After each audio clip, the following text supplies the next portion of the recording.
안녕하세요. 반갑습니다. 별마음의 공부합시다의 별마음입니다. 오늘은 새롭게 한 테마로 다가왔는데요. 상담 심리 이론에 대해서 설명해 드리려고 합니다. 그중에서도 이제 우리가 기본적으로 알고 있는 어떤 뼈대가 되는 굵직한 이론들 말고요. 저는 먼저 좀 역으로 좀 최신 이론 위주로 먼저 영상을 통해서 이야기 나눠보고 나중에 이제 기본 이론으로 한번 영상을 찍어보도록 하겠습니다. 오늘은 DBT라고 알려져 있는 변증법적 행동치료에 대해서 알아볼 거예요. 이 변증법적 행동치료는 어, 마샤 리네한이라는 학자, 인상심리학자로부터 시작된 거고요. 어, 근거 기반이에요. 그래서 굉장히 연구 논문이 많이 이루어졌고, 특히 경계선 성격 장애의 탁월한 효과가 있다라는 이론입니다. 그래서 좀 어려울 수도 있지만 어떤 굵은 뼈대만 잘 이해하고 있다면 되게 매력적인 이론인 것 같아요. 저도 처음에는 뭔가 변증법 어렵다. 이걸 어떻게 하지? 경계선 성격 장애한테 어떻게 효과가 있어? 막 이런 생각을 했었는데요. 다양한 강의들이랑 책 보면서 좀 많이 이해가 됐어요. 자, 오늘 저와 함께 알아보도록 할게요. 이게 또 말로만 있으니까 너무 어렵죠. 그래도 좀 쉽게 설명을 해보겠습니다. 자, 변증법적 행동치료의 주요 키워드를 보면 변증법이에요. 네. 그리고 정서 조절이 핵심이고 또 음, 어, 가장 중요한 건 수용과 변화를 둘 다 다루고 있다. 수용과 변화를 둘 다 다루고 있다. 그래서 일단 DBT 관점에서 변증법적 행동치료 관점에서 인간을 어떻게 바라보고 있는지 인간관에 대해서 알아보겠습니다. 여기 인간은 정서적 고통을 경험할 때 자기 파괴적인 행동을 보일 수 있으며 정서 조절이 어려운 경우가 많다. 이렇게 보고 있는데 요거를 조금 더 이제 명확하게 한 단어로 얘기하면 인간을 생물 사회적 모델로 보고 있어요. 그래서 정서적 고통을 누구나 가지고 있지만 그것 중에 유난하게 생물학적인 모델로 이제 유난히 좀 잘 느끼는 사람이 있고 그때 사회적인 어떤 부모님, 주 양육자가 그것을 잘 수용해 주거나 잘 조절해 줄 수 있도록 타당화해 주는 환경이 이루어져 있지 않을 때 그걸 이제 비타당화된 환경 또는 비수인적 환경이라고 부르는데요.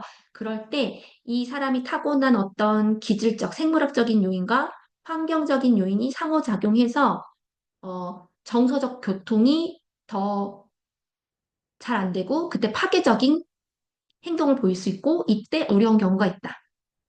네, 그래서 여기 문제 행동의 원인에 그렇게 나와 있죠. 정서적 취약성과 환경적 요인, 비타당화된 환경이 상호작용으로 인해 자기 파괴적인 행동이 발생한다라고 보았습니다. 그래서 치료 원리를 보면요. 정서를 수용하면서도 행동을 변화시키는 데 중점을 둔다. 아까 제가 주요 키워드에 수용과 변화가 있었잖아요. 자, 이거를 하려면, 일단 변증법적 행동 치료라는 그 이름을 아주 이렇게 뜯어봐야 돼요. 변증법적 행동 치료니까 인간을 바라보는 시각이 우리는 모두 정반합, 그러니까 변증법을 가지고 있고, 또 뭐가 있냐? 행동 치료. 그러니까 행동을 좀 목소리가 좀 갈라졌네요. 행동에도 집중해야 된다. 그래서 변증법적인 철학은 핵심 개념에 그런 게 또가 있어요. 현실은 서로 관련이 되어 있고 서로 반대되는 힘이 구성되어 있고 그것이 이렇게 만나는 순간 항상 변화한다. 그래서 변증법적 철학과 함께 그걸 수용하면서도 행동을 변화시킨다. 변증법적 행동 치료잖아요. 행동을 변화시키는데 중점을 둔다. 이해가시죠? 그래서 상담 목표는 정서 조절 기술을 학습하고 더 건강한 대처 방식을 개발한다. 그러면서도 어떻게 보면 수용할 수 있는 부분을 수용한다. 뭘 수용하겠어요?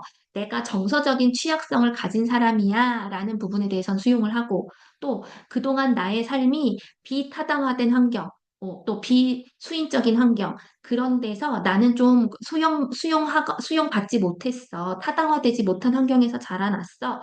라는 것에 대해서는 수용을 하고, 그럼에도 불구하고, 그런 파괴적인 행동, 그 경계선 성격 장애에서 가장 파괴적인 행동으로 나타나는 게 자해 행동이 있단 말이에요. 또는 욱 하고 막 정서가 폭발하는 것들. 그거는 어떻게 보면 건강한 대처 방식이 아니죠. 그래서 그런 것들은 행동 기술을 어, 기능적 행동 분석을 통해서 또는 체인 분석, 앞뒤의 사건의 그런 원인과 결과들을 보는 체인 분석을 통해서 건강한 행동을 학습하는데도, 그러니까 배우는데, 행동을 학습하는데도 초점을 둡니다. 이해 가셨죠? 그래서 변증법적 행동치료는, DBT는 우리가 원래 하는 그 상담은 보통 1대1 상담만을 주로 하고, 또 뭐 집단 상담은 집단 상담대로 또 따로 하잖아요. 그런데 원래 그 오리지널 변증법적 행동 치료는 크게 네 단계로 구성되어 있습니다. 오리지널은 어떻게 구성되어 있냐? 치료 전 단계, 치료 전 세션이 있어요. 그래서 우리가 DBT라는 거, 변증법적 행동 치료는 어떻게 이루어질 거예요? 하고 치료에 대한 오리엔테이션과 계약서를 맺어요. 그리고 이 내담자가 어떤 상태에 돼 있는지 평가와 진단을 통해서 하고, 그다음에 심리 교육도 합니다. 어떤 교육? 어, 이 경계선 성격 장애라는 게 진단이 이루어질 때 아까 원인이 있다고 했잖아요. 생물사회적 모델로 심리적 취약성과 그다음에 비타당화된 환경이 서로 상호작용해서 지금의 당신의 현재 상태를 만들었어요. 라는 것에 대한 교육. 그다음에 그걸로 나타날 수 있는 게 정서조장 곤란함. 그다음에 우리의 삶은 정반합이라는 변증법이 있더라. 하는 거 설명해주고. 또 경계선 성격 장애가 가장 주된 특징 중에 하나가 경계를 자주 침범하고 경계를 막 넘어가고 노쇼도 막 하고 이런 특징들이 있단 말이에요. 정서의 불안정성으로 인해서. 그래서 거기에 대한 걸 경계를 설명하는 세션도 치료 전 단계에 포함되고, 이런 것들을 계약서를 맺을 때 서면 동의를 받아야 된다. 여기가 치료 전 단계 모드가 하나 있고. 그 다음에 우리가 흔히 알고 있는 개인 세션, 1대1 치료 상담 세션. 그래서 그때 가장 먼저 이제 우리가 나눠야 될 거는 자살 및 또는 자해와 같은 행동을 줄이기 위한 거. 그 다음에 치료를 방해하는 행동들. 그리고 나아가서는 내 지금 삶의 질이 향상될 수 있는 행동 기술을 증가시키는 거. 그리고 이거를 학습해야 되잖아요. 이런 행동은 이렇게 하세요라고 학습하는 걸 개인 세션에 학습하는 게 아니라 이제 뒤에 집단 기술이 있어요. 우리가 흔히 DBT에서 알고 있는 기술들 있잖아요. 뭐 마음 챙김, 정서 조절 기술, 고통 감내 기술, 대인관계 효용성이라는 요 네 가지 기술은 사실 개인 세션에서 배우는 것이 아니라 집단 치료 세션에서 배우는 거예요. 그래서 이걸 배우고 삶 속에서 어떻게 적용하는지에 대해서 얘기를 나누는 게 개인 치료 세션에서 이루어집니다. 요거는 주 1회 정도 이루어지고요. 그리고 나서 주에 2시간에서 2시간 30분 정도 그 그룹 세션을 통해서 어, 그런 네 가지 기술들을 학습합니다. 네, 학습하고 배우고 하는 것들 하고, 이거와 별개로 이 치료팀이 있단 말이에요. 그래서 개인 세션 선생님, 의사 선생님, 그룹 선생님, 그룹 세션 진행하는 선생님, 또 뭐 병원에서 이루어진다면 병원의 다른 의료진들과 함께 그 협력팀이 있는데, 협력팀이 같이 이렇게 회의를 해요. 이 내담자에게 어떻게 하는 것이 가장 좋은지에 대해서. 그래서 함께 이렇게 만나서 이 내담자에 관해서 팀이 함께 어, 회의도 하고 좀 공통적으로 접근해야 될 부분들에 대해서 협력하는 것들을 나눕니다. 그리고 우리가 잘 모르고 있는 것 중에 하나가 회기간 코칭이 있어요. 아까 이제 주 1회 상담을 한다고 했잖아요. 1대1 세션을. 그런데 그 사이에 경계선 성격장애 환자들은 막 긴급한 일들이 생긴단 말이에요. 갑자기 막, 저 죽을 것 같아요. 막 자해하고 싶어요. 막 어떻게 막 이런 일이 일어날 때 보통 우리 상담사들은 그런 경계를 되게 중요시하기 때문에 연락을 안 하잖아요. 연락을 안 하고 하면 안 된다. 개인적으로 연락하면 안 된다. 그렇게 보는데 이 변증법적 행동치료에서는 음, 그런 일들이 일어날 확률이 많은 대상자들을 대상으로 상담을 진행하기 때문에 필요할 경우에는 회기와 회기 사이에 간단한 전화 코칭이 이루어집니다. 그래서 그때 이루어지는 건 자살 및 생명 위험의 행동을 줄이고 또 행동 기술을 삶 속에서 잘 실천할 수 있도록 이렇게 지원해주고 또 뭔가 내가 이제 경계선 성격 장애가 가장 많이 호소하고 있는 것 중에 뭐예요? 중에 하나가 뭐예요? 버림받을까 봐. 실제로도 아니면 가상으로도 버림받을까 봐 내가 되게 혼란감을 느끼고 막 되게 불안해한단 말이에요. 그 버림받음에 대한 이슈가 있단 말이에요. 그래서 그런 것에 대해서 긴급하게 느끼는 감정들에게 대해서도 이제 전화 코칭을 통해 좀 다뤄본다. 근데 이건 필요시에 하는 거고 딱 뭐 한 시간 이렇게 정해진 게 아니라 이제 긴급 전화 같은 느낌으로 코칭을 합니다. 이렇게 DBT에서는 실질적 오리지널 어떤 세션에서는 이런 구조로 이루어지는데 한국에서는 이런 팀 접근을 하는 게 되게 쉽지 않죠. 그리고 아마 우리가 많이 보는 책에서도 이렇게까지 나와 있지 않아요.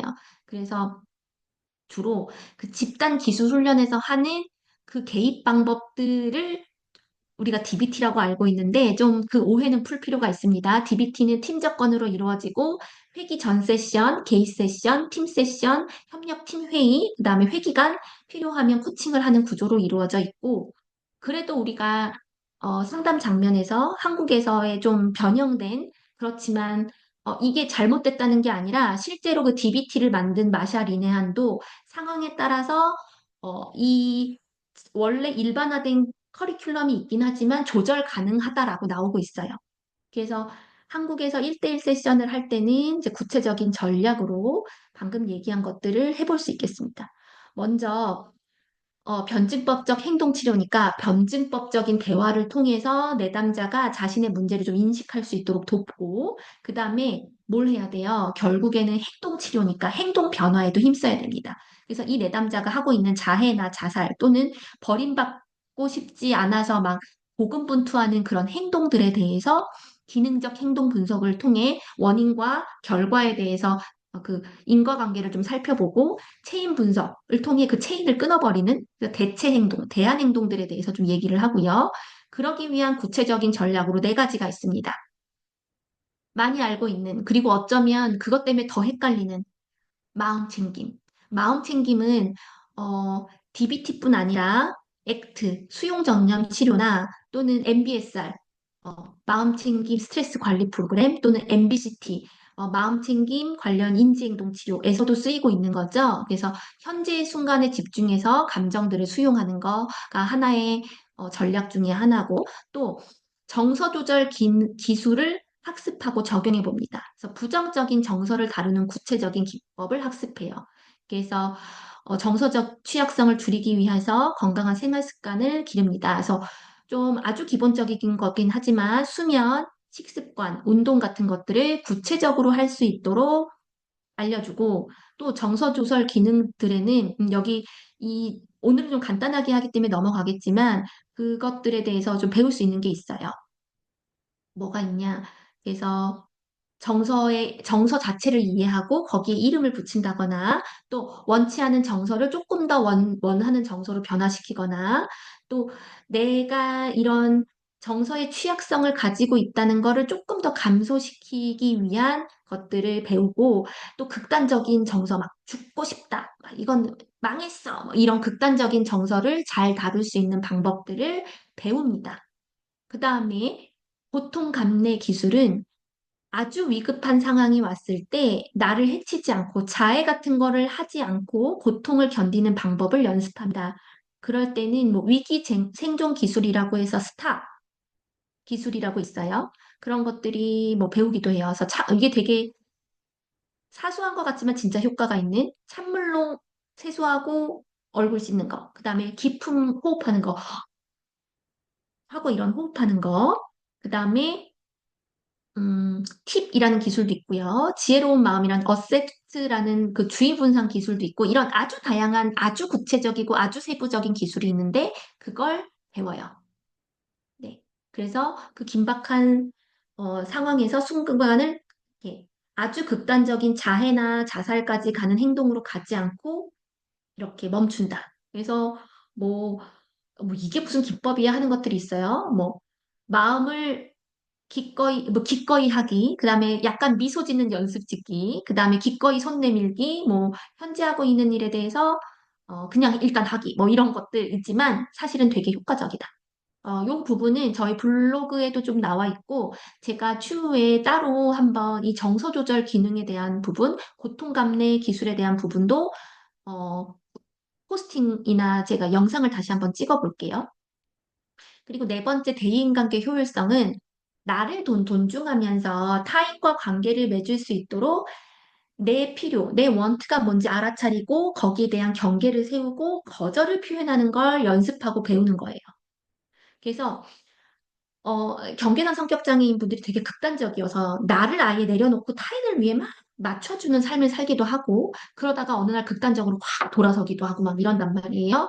그래서 관계를 잘 유지하지 못하고 되게 파괴적인 관계가 있어요. 막 단절하거나 아니면 어느 날은 완전 너가 곧 나야 하면서 완전 뭐 일거수일투족 모든 걸 함께 하려고 하고 이 사람에게 연락이 안 되면 막 되게 집착 보이는 행동도 하고 막 이렇단 말이에요. 그래서 그렇게 하지 않으면서도 나를 보호하면서 이 관계도 보호할 수 있는 내용들을 효율적인 대인 관계에 대한 기술들을 배웁니다. 자, 여기까지가 어, DBT, 변증법적 행동치료에 대한 굵은 뼈대였어요. 그래서 어, 변증법적 행동치료는 인지행동치료의 제3의 웨이브, 제3의 어떤 물결로 마음 챙김을 기반으로 이루어지는 활동은 맞는데 다른 제3의 인지행동치료 접근하고 좀 차이점은 변증법, 그다음에 수용도 하지만 변화도 한다. 그렇기 때문에 행동수정, 행동기법들을 배우고 실천하고 학습하는 데도 중점을 두는 관점입니다. 그렇기 때문에 우리가 가장 어렵다고 하는 여러 그 심리적인 어려움이 있는 군 중에서도 경계선 성격 장애에 탁월한 효과가 있다고 알려진 기입니다. 그래서 잘 또 학습하시고 공부하셔서 시험뿐 아니라 실제 상담 장면에서도 잘 활용해 보시기를 응원드리겠습니다. 오늘 저는 여기까지 할 거고요. 또 다음 영상에서 뵙겠습니다. 네, 수고 많으셨습니다.